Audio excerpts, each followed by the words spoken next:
Now, see one more important question regarding to integration. Yesterday we already discussed about this question, x cube minus x square plus x plus 1 upon x minus 1.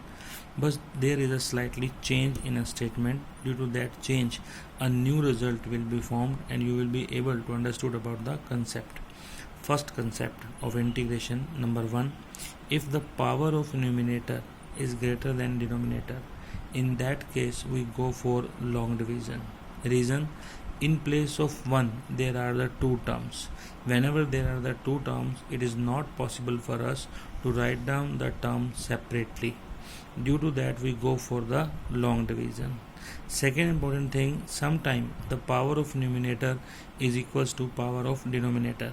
In that case it is possible to divide. So first of all go for division and then find out the integration of rest of the term. These two things are important in integration.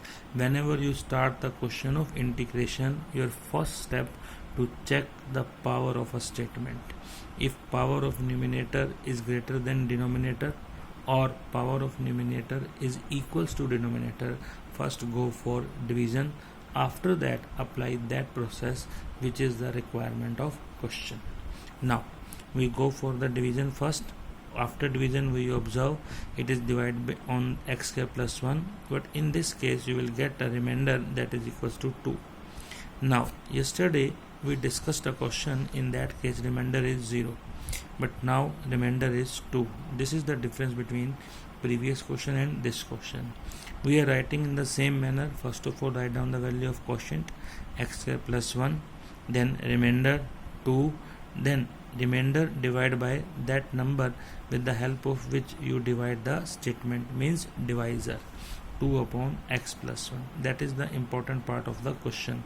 Whenever you divide a statement, if some remainder is left, with the help of remainder you write down the statement, but remember the remainder is always divided by the divisor, so you divide it. Now simple integration, x square integration x cube by 3, integration of 1 it is x, integration of 2 upon x minus 1 that is 2 of log of x minus 1 plus c.